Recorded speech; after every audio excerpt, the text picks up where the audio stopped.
Pour beaucoup, la montagne est considérée comme un lieu de loisirs et de détente. Mais pour les éleveurs, c'est avant tout un lieu de travail et de vie. L'élevage en montagne joue un rôle économique et écologique, structurant les paysages et la vie des hommes.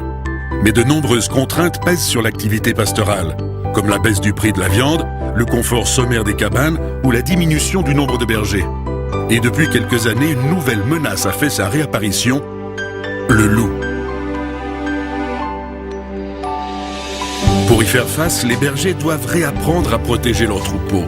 Le soir, ils rentrent leurs bêtes dans des parcs et ils utilisent à nouveau une technique ancestrale, les chiens de protection.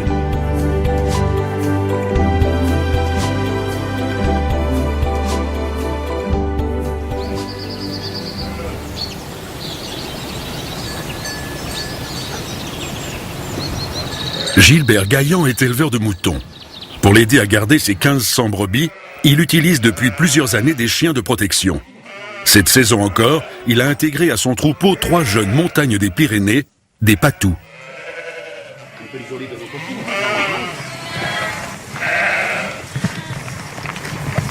Voilà, une petite caresse au moment de la bouffe.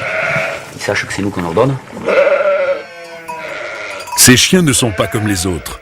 Les chiens de protection sont efficaces car ils considèrent le troupeau comme leur propre famille. Leur instinct les pousse alors à défendre les brebis contre les éventuelles menaces. C'est pourquoi Gilbert place ses patous dès le plus jeune âge au contact des moutons. Ils développent ainsi leur attachement au troupeau.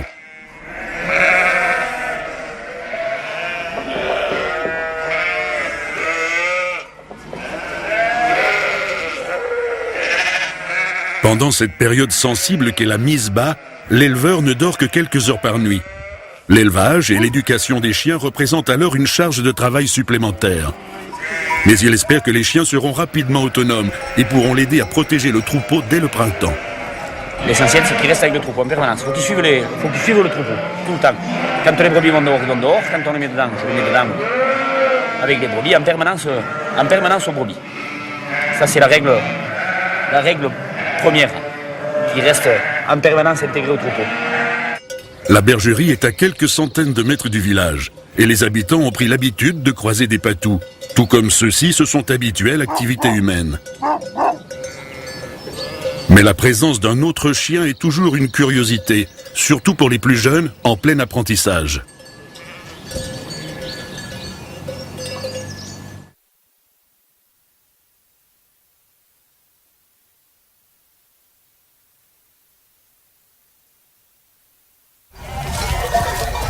Trois mois plus tard, les chiots ont grandi. Gilbert a regroupé son troupeau sur les collines autour de son exploitation. L'élevage, ce n'est pas qu'en alpage. Les chiens sont toute l'année avec les brebis.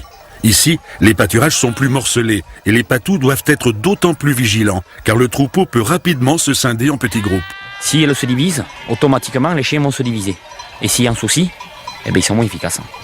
Voilà, ils travaillent moins en meute, ils sont moins efficaces. Ce qui fait la force, c'est le nombre, quand il y a un souci. Et s'ils se divisent, automatiquement, moins de force.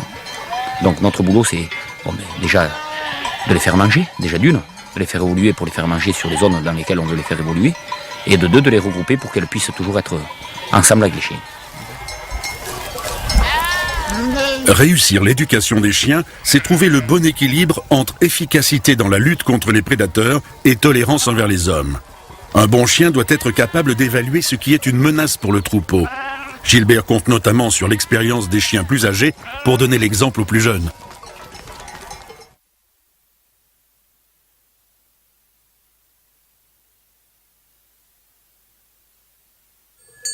L'été, Gilbert retrouve les pâturages du col de Vars.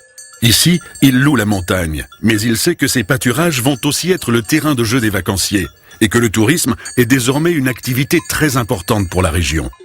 Pourtant, le maintien du pastoralisme en montagne permet de garder des paysages ouverts et les risques d'avalanche sont moins importants quand les pentes ont été pâturées.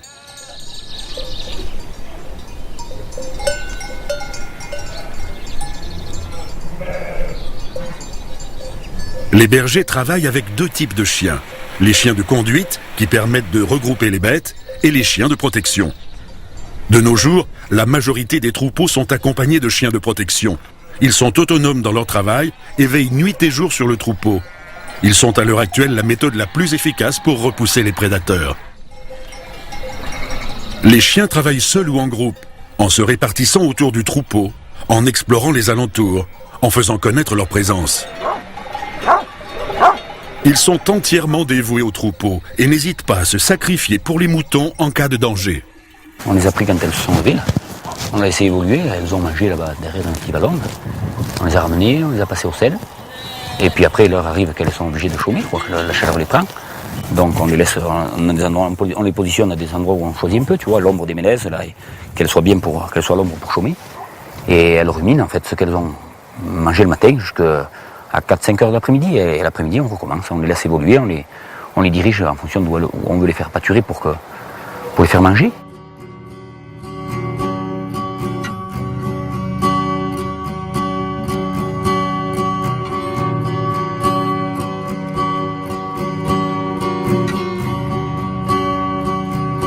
Les patous ne sont pas éduqués pour l'attaque, ils utilisent la dissuasion.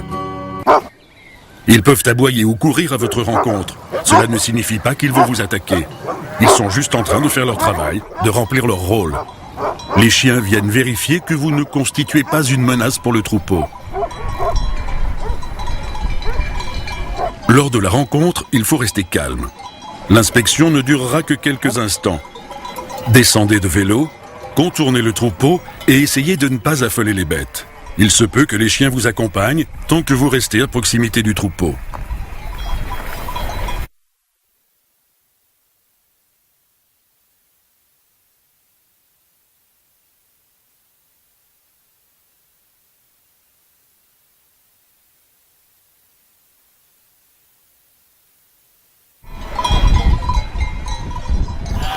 Quand nous on dort, on sait qu'eux y sont. S'il y a un désordre, il y a ici, Sissou. S'il y a un désordre qui se manifeste, on l'entend au moins. Avant, quand on n'en avait pas, la prédation arrivait, tu n'entendais pas forcément quand tu étais dans les cabanes. Ça aboie pas, ça fait rien. Il vient en silence, le loup, il vient te travailler les brebis sans que tu t'en rendes compte. Quand tu t'en aperçois, c'est trop tard. On n'a pas les chiens pour s'amuser, puisqu'on les a par rapport à la prédation. Il faut que les gens comprennent, qu'ils prennent conscience que si on les a, c'est pour eux. C'est un outil de travail, c'est pas un amusement ni un chien de loisir. Hein. Avant que la nuit tombe, Gilbert ramène ses bêtes au parc, installé près de la cabane. C'est ainsi que se termine sa journée de berger. Le parquage des brebis est une précaution supplémentaire qui facilite le travail des chiens.